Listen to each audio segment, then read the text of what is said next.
Court orders China Evergrande property developer to liquidate after it failed to reach debt deal. The collapse of China Evergrande, the world's most indebted property developer, has sent shockwaves across the global markets and raised fears of a systemic crisis in China's economy. The company, which owes more than $300 billion to creditors, investors, and suppliers, has been struggling to meet its obligations amid a crackdown on the real estate sector by Chinese authorities. On Monday, a court in Shenzhen ordered the liquidation of one of Evergrande's subsidiaries, Hengda Real Estate Group, after it failed to reach a debt restructuring deal with its bondholders. The court said that Hengda had seriously violated the terms of its bonds and that its assets would be sold off to repay its debts. The ruling is the first of its kind for a major Chinese developer and could pave the way for more legal actions against Evergrande and its affiliates. The news triggered a sell-off in Evergrande's bonds and shares, as well as those of other Chinese property firms, as investors worried about the spillover effects of the company's demise. Some analysts have warned that Evergrande's collapse could pose a systemic risk to China's financial system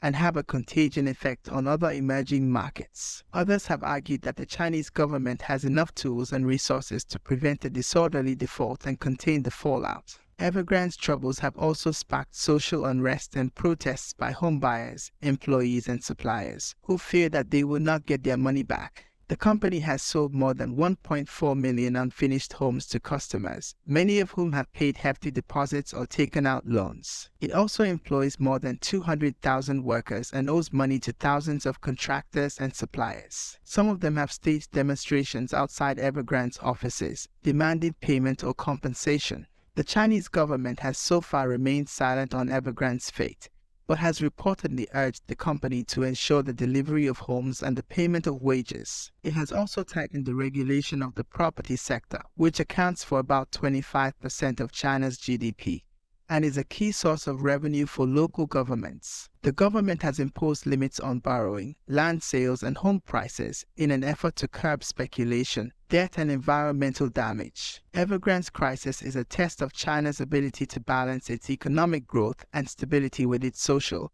and environmental goals. It is also a challenge for the global investors and markets that have relied on China's growth and demand for commodities and capital. How Evergrande's saga unfolds will have significant implications for China's economy and the world.